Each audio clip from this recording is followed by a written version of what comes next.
Professor PA Ramakrishna Raju పశ్చిమ గోదావరి జిల్లాలో భీమవరంలో ఎస్ఆర్కేఆర్ ఇంజనీరింగ్ కళాశాలలో ప్రొఫెసర్గా పనిచేస్తున్నారు. జలవనరులు, పరిసరాల సాంకేతిక అంశాలపై ఏర్పాటైన పరిశోధనా కేంద్రంలో ఆయన ఆధ్వర్యంలో నడుస్తున్నది. ఆంధ్ర రాష్ట్రాన్ని విభజిస్తే కోస్తాంధ్ర ఎడారిగా మారుతుందని, బంజరు భూమిగా మిగులుతుందని ఆయన గట్టిగా విశ్వసిస్తున్నారు. ఇదే అంశాన్ని ఆయన శ్రీకృష్ణ కమిటీకి కూడా నివేదించారు. కమిటీ ప్రత్యేక ఆహ్వానం మీద సభ్యుల ముందుకు విభజన వల్ల తలెత్తే సమస్యలను పవర్ పాయింట్ ప్రజెంటేషన్ ద్వారా వివరించారు. ప్రతి సమస్యకు పరిష్కారం ఉంటుందని ఆయన విశ్వసిస్తారు. అందుకోసమే ఆయన ప్రత్యామ్నాయాలను సూచించారు. రాజకీయాలకు అతీతంగా అన్ని ప్రాంతాల ప్రజలకు మేలు చేసే కొన్ని సూచనలు చేశారు. ఆయన మనసులో మాట ఏమిటో తెలుసుకుందాం. నమస్కారం అండి రాజుగారు. రామకృష్ణరాజు గారు, మీరు శ్రీకృష్ణ కమిటీకి ఆంధ్రప్రదేశ్ను విభజిస్తే జలవనరుల విభజనలో ఏర్పడే సమస్యల గురించి పూర్తిస్థాయి నివేదిక ఇచ్చారు. ఆ కమిటీ సభ్యులు మీ నివేదికను చూసి మళ్ళీ మీతోటి ప్రత్యేకంగా కూర్చుని మళ్ళీ చర్చించి అనేక అంశాలను, వాళ్ళకుండే అనుమానాలను తెలుసుకున్నారు. మీ అభిప్రాయాలను కూడా తెలుసుకున్నారు. మా ప్రేక్షకులతోటి మీ అభిప్రాయాలు ఇవాళ పంచుకుందామండి. సార్, మీరు రాష్ట్రాన్ని విభజిస్తే సర్ ఆర్థర్ కాటన్ గోదావరి మీద ఆనకట్ట కట్టకముందు ఉండే కాటక పరిస్థితులు మళ్ళీ రాష్ట్రంలో ఏర్పడతాయని విశ్వసిస్తున్నారు. దాన్ని ఎలాగ ఎక్స్ప్లెయిన్ చేస్తారండి? అసలు గోదావరి రివర్ మీద శివారును ఉన్నటువంటి కాటన్ బ్యారేజీ పూర్వపు పరిస్థితులు ఎందుకు వస్తాయన్న దానికి ఇక్కడ ముఖ్యంగా అందరూ గమనించవలసింది, శ్రీరామ్ సాగర్ ప్రాజెక్టు తర్వాత గోదావరి మీద, అంటే మనం ఇటు నిజామాబాదు, ఆదిలాబాదు మధ్య కట్టినటువంటి ప్రాజెక్ట్ తర్వాత almost more than 700 to 800 kilometres length of the river ఎక్కడ ఒక్క రిజర్వాయర్ కూడా లేదండి. ఎక్కడ చిన్న రిజర్వాయర్ కూడా లేదు. న్యాచురల్గా మనం గోదావరి రివరు పూర్వకాలంలో మనం పెరీనియల్ రివర్ అంటే జీవనదిగానే చెప్పుకునేవారం. ఎంచేదంటే అప్పట్లో పక్కన ఉన్నటువంటి ఛత్తీస్గఢ్, పక్కన ఉన్నటువంటి మధ్యప్రదేశ్, పక్కన ఉన్నటువంటి మహారాష్ట్రలో కూడా భూగర్భ జలాలు బాగుండేవి. ఆ పెరీనియల్ అనే పదం సదర్న్ అండ్ సౌత్ ఇండియన్ రివర్స్కి మనం సహజంగా ఉపయోగించకూడదు. గోదావరిని పెరీనియల్ అని ఎందుకన్నా అంటే ఆ కొండల్లో ఉన్నటువంటి భూగర్భ జలాల రిచ్నెస్ వల్ల నవంబర్, డిసెంబర్ నెల దాటాక మనకి base flows, ground water base flows రూపంలో రివర్ వ్యాలీస్ వాటర్ టేబుల్ కంటే వ్యాలీస్ తక్కువ లోతులో ఉండటం వల్ల ఆ బేస్ ఫ్లోస్ వచ్చి మనకి డిసెంబర్ దాటాక కూడా కాటన్ బ్యారేజ్ దగ్గర నీళ్లు వస్తూ ఉండేవి. ఆ నీళ్లు రావటం వల్ల మనం అప్పట్లో ఈ బ్యారేజ్ కట్టడం శివారు ప్రాంతంలో అంచేత ఈవెన్ రబీ క్రాప్ కూడా కొంత బేస్ ఫ్లోస్ కూడా వచ్చి సక్రమంగా 2 పంటలు పండించుకుంటున్నాం ఇప్పటివరకు.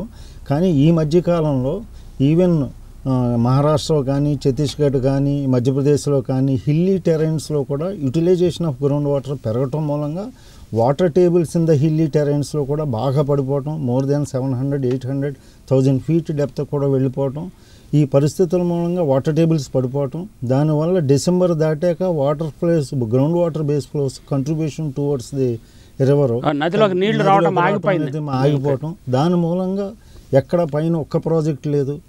ఇప్పుడు ఈ పరిస్థితుల్లో రాష్ట్ర విభజన జరిగితే అందరూ గమనించవలసిన ఒక్క విషయం నేను ఈ సందర్భంగా కూడా చెబుతున్నానండి. రాష్ట్ర విభజన చేశాక అంటే కోస్టల్ ఆంధ్రాన్ని చేశాక కనీసం ఆ ముఖ్యమంత్రి పరిధిలో ఒక రిజర్వాయర్ అన్నా ఉండాలండి. అలా ఒక రిజర్వాయర్ కూడా లేదు. గోదావరి మీద బ్యారేజ్ అంటే అడ్డకట్ట, అది నదికి అడ్డకట్ట, రిజర్వాయర్ కాదు. ఒక్క టీఎంసీ కూడా ఉండదు. తెలియ కొంతమంది 5-6 టీఎంసీలు అంటారు. అది డెడ్ ఫ్లో. అది ఆ 5-6 టీఎంసీల పైన నీరు ఫ్లో అయ్యి వస్తేనే అది డెడ్ ఫ్లో కింద రివర్ వ్యాలీలో ఉంటుంది. దానిపైన ఫ్లో వేస్తే దాన్ని డైవర్ట్ చేస్తుంది. అది డైవర్షన్ స్కీమ్ తప్ప బ్యారేజ్ అంటే పెద్ద ప్రాజెక్ట్ ఏం కాదు అది. సో ఈ పరిస్థితుల్లో మనం పైనుంచేమో గ్రౌండ్ వాటర్ బేస్ ఫ్లోస్ తగ్గిపోయినాయి. అంచేత పైన ఉన్నప్పుడు ప్రస్తుతం గోదావరి అంటే సీలేరు అనే మాట వినపడితే తప్ప గోదావరికి చుక్క నీరు తాగటానికి కూడా డిసెంబర్ దాటాక చుక్క నీరు ఉండదు. ఆ సీలేరు మీద కట్టిన లోయర్ సీలేరు, అప్పర్ సీలేరు, బలిమెల, ఇటు ఒరిస్సా తోటి మన ప్రభుత్వం కట్టినటువంటి ప్రాజెక్టులు 83 తర్వాత హైడల్ ప్లాంట్స్ మూలంగా ఇవాళ గోదావరి డెల్టా దీంట్లో మనం ఇవాళ బతుకుతుంది అంటే కేవలం హైడల్ ప్రాజెక్ట్స్. అందులో కొద్దిపాటి నీరు అని ఎందుకు అంటున్నానంటే డిసెంబర్ దాటాక 3000 నుంచి 5000 క్యూసిక్స్ మధ్యలో వేరీ అవుతూ వస్తూ ఉంటే ఆ 4000 క్యూసెక్లని గోదావరి డెల్టా బ్యారేజ్ దగ్గర అటువైపు ఈస్ట్కి, వెస్ట్ గోదావరికి, గోదావరి డెల్టాకి నీరు వస్తుంది. ఇవాళ రాష్ట్రాన్ని సెపరేట్ చేస్తే ముఖ్యంగా ఇక్కడ అందరూ గమనించవలసిన ఇమీడియట్ ప్రాబ్లం ఏంటంటే ఖమ్మం జిల్లా ఇవాళ మనం తెలంగాణ పరిధిలో ఉంది. సో అంచేత సీలేరు ఏమవుతుందంటే ఇలా కోనవరం వచ్చి శబరిని కలిసి కోనవరం దగ్గర గోదావరిని కలుస్తుంది. ఆ confluence point generally comes under the domain of Khammam జిల్లా. న్యాచురల్గా స్టేట్ సెపరేట్ అయినప్పుడు ఖమ్మం జిల్లా తెలంగాణ ప్రాంత పరిధిలోకి వస్తే ఆ కోనవరం దగ్గర నుంచి కిందకి నీరు వచ్చేటప్పుడు డిసెంబర్ దాటాక ఖమ్మం జిల్లా వాళ్ళకి నీళ్లు కావాలి, దక్షిణ భారతదేశం అందరికీ నీళ్లు కావాలి. ఎంచేతంటే ఇది రెయిన్ ఫెడ్ రివర్స్ అండి. రెయిన్ ఫెడ్ రివర్స్ అంటే అక్టోబర్ తోటి అన్ని నదుల్లోని కృష్ణా నది ఏంటి, కావేరి నది ఏంటి, గోదావరి నది ఏంటి, వైగా రివర్ ఏంటి, పెరియార్ డ్యామ్ ఏంటి, అన్ని చోట్ల వాటర్ ప్రాబ్లం వస్తుంది. సౌత్ ఇండియా అంతా కూడా వాటర్ ప్రాబ్లం వస్తుంది. సో దాని మూలంగా చుక్క నీరు కూడా రేపు భవిష్యత్తులో రావటం అనేది జరగదు.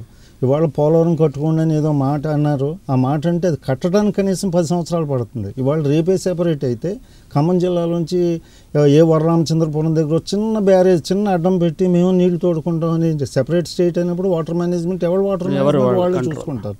ఆ నీటి యాజమాన్యంలో వచ్చే సమస్యల వల్ల డ్రాప్ ఆఫ్ వాటర్ కూడా కోస్టల్ బెల్ట్కి రాదు, ప్రత్యేకంగా గోదావరి డెల్టాకి రాదు. డ్రాప్ ఆఫ్ వాటర్ రాకపోతే ఇక్కడ అందరూ గమనించవలసింది పక్కన సముద్రం అండి. ఇది సర్పం మాదిరిగా ఉంటుంది. పైనుంచి ఫ్రెష్ వాటర్ ఫ్లో రాకపోతే ఈ సాల్ట్ వాటర్ ఇంట్రూజన్ లోపలికి వస్తే ఇది లో లయింగ్ ఏరియా అండి. మిగతా అదర్ దాన్ దట్ ఏరియాస్ తీసుకుంటే హై ఎలివేషన్స్ ఉంటాయి. ఇటు వైజాగ్ వెళ్తే హిల్ దొరుకుతుంది, అలా కిందకి వెళ్తే హిల్స్ ఉంటాయి. ఇక్కడ లో లయింగ్ బెల్ట్ ఇది డెల్టా అంటే జస్ట్ లెస్ దాన్ 7-8 మీటర్స్ హైట్లోనే ఉంటుంది, సముద్రం దగ్గర ఉంటుంది.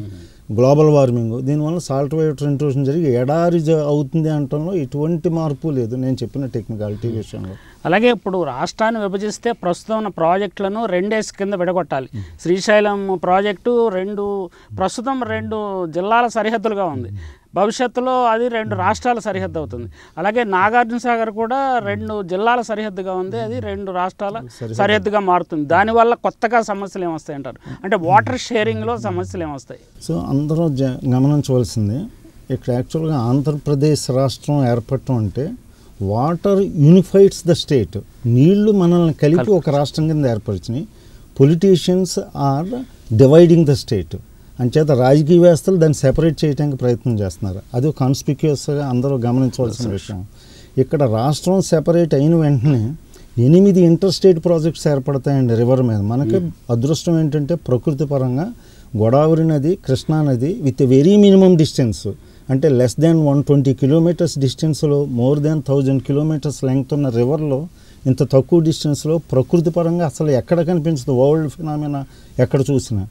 డెల్టాల మధ్యలో తీసుకుంటే ఒక్క 200 మీటర్ల సెపరేషన్ తోటి 2 డెల్టాలో కమల పిల్లల మాదిరిగా పక్కన ఉన్నాయి. అద్భుతమైన ప్లేస్ ఇది. కమల పిల్లలు అని ఎందుకన్నా అంటే అంత బ్రహ్మాండమైన డెల్టాలు.